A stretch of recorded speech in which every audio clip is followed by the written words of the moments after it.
welcome to today's episode of Mikey's Saturday Nightmares.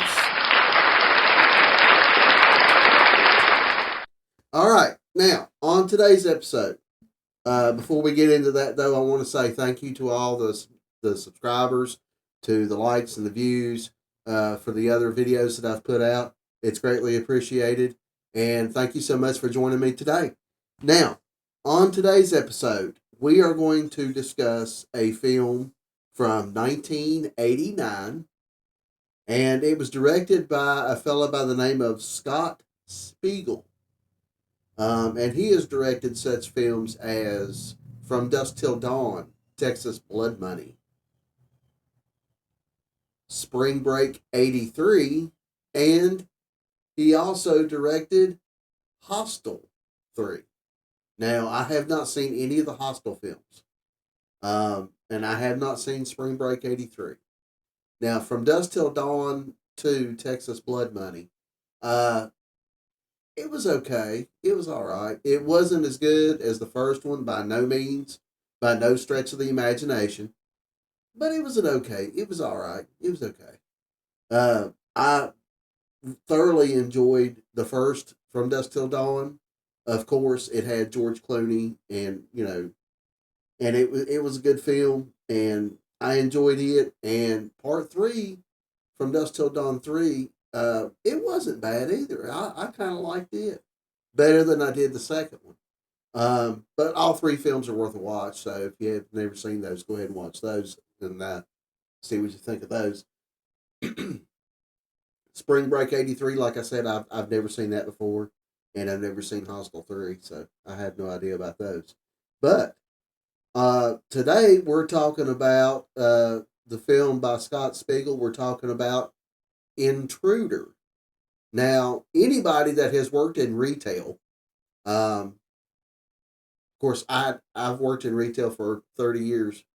You have those clientele that some of them are just so rude and just so hateful that you want to throw them into the meat grinder or whatever. But you just kind of got to deal with crap as it comes. But anyways, this film, this film stars Liz Kern, who plays the character of Jennifer. Now, she also played in the film The Wraith from 1986 with Charlie Sheen. A lot of people don't care too much for that film, but I kind of like it. I'll go back and watch it and revisit it, every once in a while. It's not a movie blockbuster film by any means, but it is a decent film. It's a decent film. She also starred in Night of the Creeps from '86. Now this film, this film right here is, to me, is a classic. Okay, I definitely am going to try to do that on the channel at some point, because it is one of my favorite movies from that genre, from that era. It is an awesome film. It is an awesome film.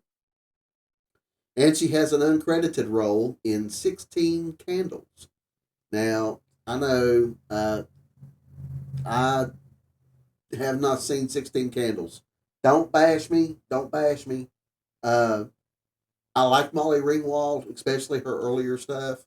But it's just not one that's been on my radar to watch. The film also stars Renee Estevez, who plays the character. Oh, excuse me. Who plays the character of Linda. And she also starred in such films as Heathers, Single White Female, and a film called The Way. Now, I have not seen The Way. That's the only one that I have not seen in this list here. Heathers was an okay film until somebody I know watched it religiously. Every time it came on, they watched it. I got so burnt out with that movie, I can't stand it anymore. I just can't. But it is a good film, but I just, no. Now, Single White Female. Single White Female is an excellent thriller. If you've never seen that film before, it goes along with like those rental properties, and roommates and stuff. The bad roommate. It's in that genre, but is an excellent thriller. Excellent thriller. And the way like I said, I haven't seen that, so I have no idea what that movie entails. The film also stars the great Ted Raimi, who plays Produce Joe in this film. He also played in such films as The Grudge from 2004, Supernatural. He was in one episode of Supernatural. I think it was in season 4. It was the Wishing Well episode. That was a great episode. He was great in that. And he also played in the film My Name is Bruce with Bruce Campbell. That was a good film. I mean, it's not, like I've said so many times before, it's not a big budget blockbuster film, but it is a Bruce Campbell film, and it is awesome. I thoroughly enjoy it. I thoroughly enjoy that film. All right, so the plot for this film is the overnight stock crew of a local supermarket find themselves being stalked and slashed by a mysterious maniac. Okay, so with that being said, we're going to go ahead and jump into the trailer for 1989's The Intruder. Let's get it. Good evening, Walnut Lake shoppers. It's closing time. The store will be closing in 15 minutes. But the night crew still has work to do. Oh my God, we're gonna get in so much trouble. Because there's one last customer who isn't satisfied. No. This creep keeps calling her. He's driving us nuts. Leave me alone. He wants to slash their prices. Who's there? He wants to cut their inventory. You're crazy. In fact, he wants to chop until they all drop. I saw him kill Linda. And now he's turning their retail store There's gonna be one more killing here tonight. into a wholesale slaughterhouse.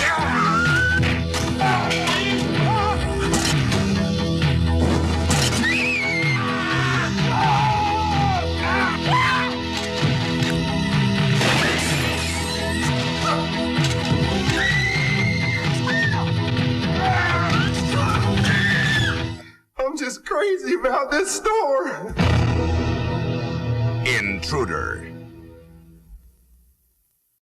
All right, there was the trailer for The Intruder. Intruder, not The Intruder. The budget for this film was $130,000. Not a very big budget. Not a very big budget. They definitely didn't spend it on some of the acting, some of the actors in this film. But they spent it, it looks to me like they spent it on the kill scenes, which shows. The kill scenes in this film are absolutely incredible. There are some pretty brutal kills in this film, which is why I like it so much. I'm into the gore type stuff. Now, there is a limit. There is a limit to that, like Human Centipede. That movie will never be on this channel. Never. I will never watch that film to put it on this channel. I'm sorry, but I won't. But the budget was $130,000. I should have, but I did not look it up to see what the actual gross of the film was. But anyways, this film has a cult following, which is why I decided to do this channel. Not only that, but it's one of my favorite films, one of my favorite slashers. Now, I myself did not watch this movie until later in years. One of my, Mike, that you've seen on the channel here before, he actually introduced me to this film. And I thoroughly enjoyed it. I really did. I really did. All right, so the notes for this film is, the director, Scott Spiegel, knows where to put his camera and when to cut away from and when to hold on the masterful gore effects. This movie is inventive, making great use of a single location for the whole film. The characters are humorous, two of them whom are played by Ted Raimi and Sam Raimi. Also a cameo by two members of the Green Acres TV show and by the great Bruce Campbell himself.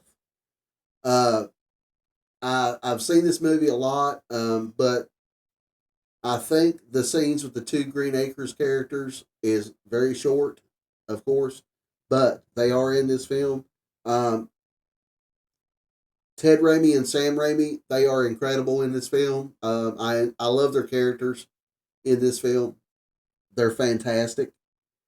The gore factor starts mild, then escalates at an alarming rate until body parts are really gushing. Now, that's the way I like a film. I like the gore to be minimal at first and build as the film goes on.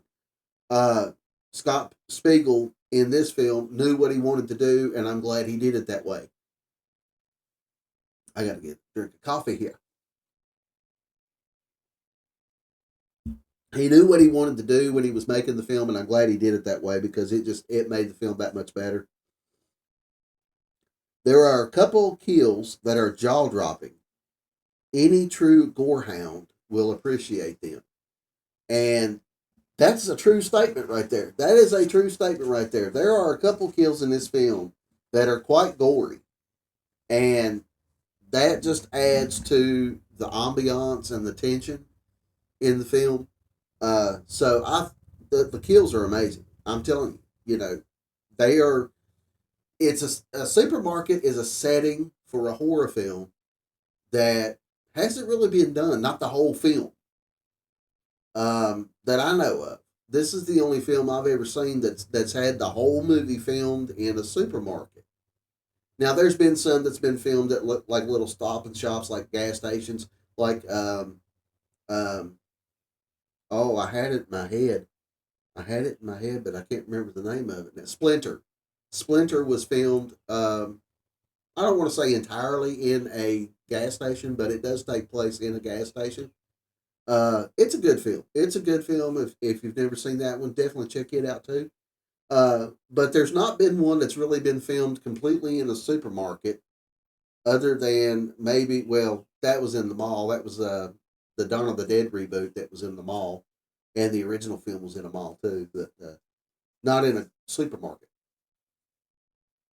Despite receiving top billing on the DVD releases of this film, as well as a mention in the opening credits as a special appearance by cult hero Bruce Campbell, he only plays a small cameo in the film. Now, Bruce Campbell at that time, I think that around that time he was doing like Maniac Cop and the Evil Deads, before that, and he was doing little roles like and stuff like that, which is cool. It built up his character, it built up his personality, and a lot of people saw the cameos and liked him, so they brought him in for more films. Sometimes that's just the route you got to take. I mean, you can't just come in off the street like that and make a big blockbuster film and be boom through the roof. Sometimes that just don't happen for people. Bruce Campbell seems like throughout his career has worked hard for what he's gotten, and I appreciate that. I appreciate that. The song that Randy, Sam Raimi, sings in is the one Shelley sings in The Evil Dead from 1981. I didn't know that. I didn't know that. So apparently Randy singing that tune while he's working in the supermarket was the same song that was sung by Shelley from The Evil Dead. I didn't know that. Yeah, it was the sings in the song in The Evil Dead 1981 that was directed by Sam Raimi, of course. The film was shot in an actual grocery store during evenings when the store was closed, located in Bell, California. Wow. Okay. So they filmed overnight. So it was the film was actually about an overnight stock crew getting killed when the film was actually being filmed overnight. That's pretty cool. That's pretty cool. Excuse me. I don't know why I found that funny, but that was kind of funny. But anyways, the head in one hand, sandwich in the other speech in the film was previously used in Raising Arizona. I myself, I know you're probably going to bash me or hate me for this. I have not seen Raising Arizona. I've never seen that film. So I have no clue about that. But apparently, the same story was told in that film that was told in this film. And this film was told in this movie. It was told by the I guess the boss, one of the bosses during a lunch break with the overnight stock crew. So yeah, the film was partially based around Spiegel's experiences working at a real Walnut Lake market in Michigan. Okay, all right. So he had some experience in retail, and I mean, I'm pretty sure he didn't kill anybody. He didn't kill anybody during his time working in a retail grocery store, but whatever works. At least it gave him the experience and the idea to make this film. Because there's stuff in this film when you watch it, you'll recognize how they do how they work, and it is actually what people would do in a grocery store if they're working there. I worked night crew for somewhere around maybe 2 3 years, and then I went back to day shift because I didn't like nights. But I ended up still working day shift Monday through Friday, and then worked night shift Saturday into Sunday and Sunday into Monday. So, but that really put a strain on me as far as sleep deprivation goes. But anyways, I did that for a while, so I know how night stalkers work. What their job entails and that kind of thing. So he made sure he put a lot of that in this film. I can respect that. I can respect that. One of the things that really shocked me when I looked it up is this film was shot in only 2 weeks. They shot this film in 2 weeks' time. That is a rush job right there. But you can't really tell it by the film. You know how you can watch a film, like for instance, the last Jeepers Creepers film, Jeepers Creepers Reborn. They rushed that film out because it was filmed during the pandemic. And all the backgrounds in that film were CGI backgrounds. You can tell it. You can tell it. Uh, that was a film that you could tell got rushed out simply because of the time that they were in. I mean, I understand, they couldn't make a big blockbuster film in the middle of a pandemic, but that's just the way it is. But to do a film like this in 2 weeks' time, I couldn't imagine the rush trying to get it done. I mean, excuse me, they must have really worked their tails off to get this film out. Uh, and it's a good film. I mean, it's not a big time movie. Um, the acting suffers a little bit at certain points in the film, but it is a good watch. If you've never seen it before, it's an excellent watch. It's a great watch. Like I said, the kills are incredible. And I like the pacing of the film, the way the kills escalate as the film goes forward. Um, I do not like. I don't want to really mention it, but I kind of need to because I don't want to ruin the film. But the trailer for the film does not, in any way, shape, or form, tell you what kind of film you're going to watch. The trailer is a very, very subpar trailer. If you watch that trailer, you're thinking, "Oh man, that movie's not going to be any good." That trailer was terrible. But in actuality, it no way, the film's good. The trailer was but the film is awesome. If you've worked, in retail or you've ever run into a customer that just want to throw in a meat grinder or whatever and just get them out of your face, you'll sympathize with that. I enjoyed that film very, very much. I actually, after I watched it, I went straight to Amazon, and ordered a copy of it. So I've got it back in my collection. And I don't know how many times it's been on Tubi that I've sat and watched it. I think it still is on Tubi. So if you've never seen it before and you have Tubi, you can check it out there. It's a great film. Like I said, it's got cameos with Bruce Campbell in it. Ted and Sam Raimi are in it. They are incredible. Renee Estevez is incredible in that film. She's really good. Uh, she's, I don't know how many movies she had made by the time that came out. It couldn't have been very many though. I don't think. I wouldn't think. But she's had a great career, right along with Ted and Sam Raimi and Bruce Campbell. They've had incredible careers. I'm sure they're blessed and they're happy with what they've been able to do. But this movie is incredible. I mean, I can't say it enough. If you've never seen this film before, definitely give it a watch. I guarantee you it will be on your list to come back to and watch time and time again. Um, Now, will it be at the top of your list?